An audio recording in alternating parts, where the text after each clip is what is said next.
ఈరోజు రెసిపీ మునగాకు కారపొడి. ఈ కారపొడి మనకి ఇడ్లీ, దోశ ఇలా టిఫిన్స్లోకైనా లేదు అంటే రైస్లోకైనా, అది కూడా కాదు అనుకుంటే మనం కర్రీస్లో కూడా వేసుకోవచ్చు. ఎందులోకైనా కూడా చాలా పర్ఫెక్ట్గా ఉంటుంది. ఇక ఈ మునగాకులో మనకి విటమిన్ ఏ ఎక్కువగా ఉంటుంది. దానివల్ల కంటి చూపు బాగా ఉంటుంది.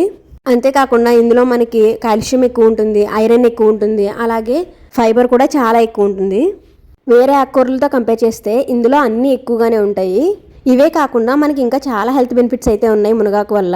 సో ఈ మునగాకుని మనం రోజు తీసుకోవడం వల్ల బ్లడ్లో కొలెస్ట్రాల్ తగ్గుతుంది. అంతేకాకుండా డయాబెటీస్ కూడా కంట్రోల్లో ఉంటుంది. సో అలాంటి ఈ మునగాకుని మనం డైలీ తీసుకోవాలి అంటే పొడి అయితే చాలా బెస్ట్ ఆప్షను. ఇందులో ఉండే విటమిన్ సి వల్ల ఇమ్యూనిటీ పవర్ కూడా పెరుగుతుంది. సో ఇక లేట్ చేయకుండా ఈ పొడిని ఎలా చేసుకోవాలో చూపించేస్తాను.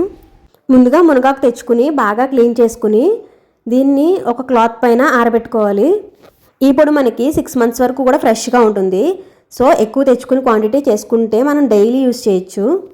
ఇది చెమ్మ మొత్తం ఆరిపోయిన తర్వాత కొంచెం డ్రై అయిన తర్వాత ఇలా ఆకులు మొత్తం సెపరేట్ చేసుకోవాలి. ఒకవేళ ఎండ ఉంటే కనుక ఎండలో పెట్టుకున్నా కూడా స్పీడ్గా అయిపోతుంది. అంతేకాదు ఈ వర్షాకాలంలో అయితే మనకి ఫ్రెష్ ఆకు అనేది కూడా దొరుకుతుంది. సో తప్పకుండా చేసుకోవడానికి ట్రై చేయండి. నేను తీసుకున్న ఆకు ఈ గిన్నెతో ఒక గిన్నె వచ్చింది.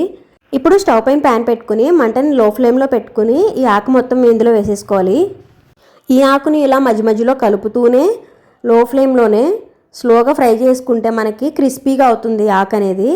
కాకపోతే కొంచెం ఎక్కువ టైం కూడా పడుతుంది. అలాగే మీరు ఆకు కలపకుండా వదిలేసినా కూడా కింద ఉన్న ఆకు మాడిపోతుంది. సో కలుపుతూనే వేపుకోవాలి. అందుకేనండి కాస్త ఓపిక్గా చేసుకుంటే మనకు 6 months వరకు స్టోర్ అయితే ఉంటుంది.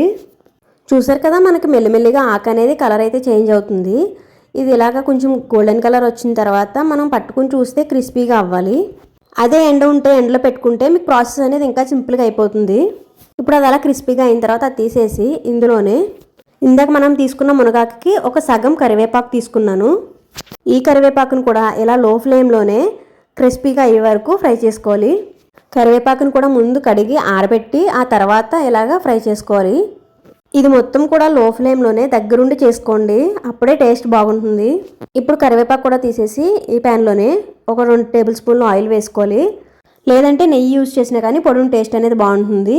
2 tablespoons శనగపప్పు, 2 tablespoons మినపప్పు కూడా వేసుకుని శనగపప్పు కొంచెం దోరగా ఫ్రై చేసుకోవాలి. దీని తర్వాత ప్రాసెస్ కోసం ఫుల్ వీడియో మన ఛానల్లో అప్లోడ్ చేశాను. లింక్ డిస్క్రిప్షన్లో ఇస్తాను. చూసి మీరు కూడా ట్రై చేసి ఎలా ఉందో కామెంట్ చేయండి. అలాగే మన ఛానల్ని సబ్స్క్రైబ్ చేసుకోండి.